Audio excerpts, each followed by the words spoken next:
Assalamualaikum warahmatullahi wabarakatuh. Nama saya Khofifah Dian Safitri, absen 15 dari kelas 12 MIPA 3. Saya akan sedikit menjelaskan mengenai perilaku yang harus dilakukan untuk menangkal dampak negatif, pengaruh negatif budaya asing.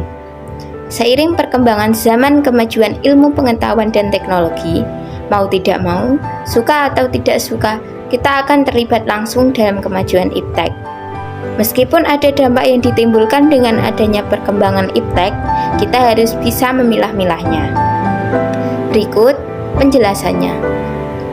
1. Bersikap teliti dan kritis, di mana seseorang harus bersikap kritis pada sebuah hal baru dan lebih banyak bertanya pada orang yang kompeten dalam bidang tersebut, sekaligus lebih teliti dan mengenai inovasi tersebut. Yang kedua, memperluas ilmu pengetahuan. Sebelum budaya asing masuk, sebaiknya sebagai orang Indonesia bisa mengetahui tentang beberapa inovasi yang masuk dengan lebih jelas dan rinci. Kita harus mengetahui apa saja kegunaan hal tersebut dari segi ilmu. Yang ketiga, menyesuaikan dengan norma Indonesia. Budaya asing yang masuk terkadang juga tidak sesuai dengan norma yang berlaku di Indonesia.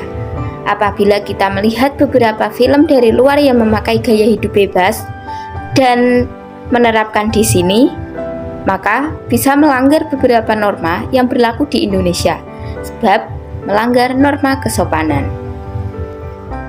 Yang keempat, bersikap moderat. Cara menyikapi budaya asing juga harus dilakukan dengan sikap moderat, yakni tidak menolak dan juga tidak mendukung globalisasi secara penuh. Masyarakat moderat sekarang ini harus bisa berusaha untuk mengambil sisi positif dengan menggunakan cara agar selalu berpikir positif dari budaya asing, sekaligus mencegah dampak buruk yang ada dalam budaya asing tersebut.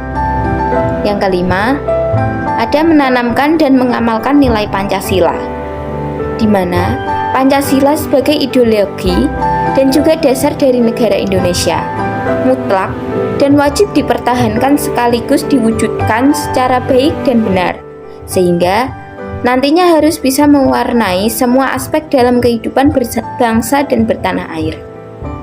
Yang keenam, meningkatkan perkembangan mikro dan kemajuan teknologi.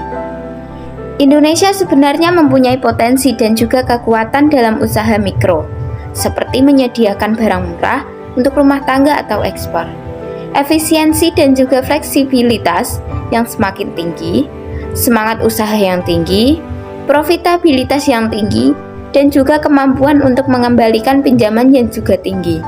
Selain itu, dalam menghadapi budaya asing, kita juga harus bisa memasukkan kemajuan teknologi dalam pembangunan.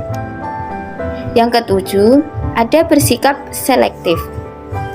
Kita tidak bisa menerima semua pengaruh yang berasal dari luar negeri tanpa proses penyaringan terlebih dahulu. Beberapa cara yang bisa dilakukan untuk mengatasi dampak negatif budaya luar diantaranya adalah: ada 1. Tidak meninggalkan nilai luhur budaya bangsa. 2. Menyeleksi budaya asing yang masuk dan disesuaikan dengan adat ketimuran. 3. Tidak asal dalam memakai segala produk luar negeri, khususnya jika beberapa produk tersebut sebenarnya bisa dihasilkan di dalam negeri. Yang keempat, tetap mengikuti perkembangan informasi dan juga teknologi supaya bisa terus maju dan tidak tertinggal. Yang terakhir ada menjaga nasionalisme. Rasa cinta pada negara, budaya bangsa, dan juga produk dalam negeri nantinya bisa berkurang dan akhirnya merugikan diri sendiri dan bisa menimbulkan gangguan psikologi remaja. Untuk itu, kita harus bisa memupuk semangat cinta tanah air atau nasionalisme.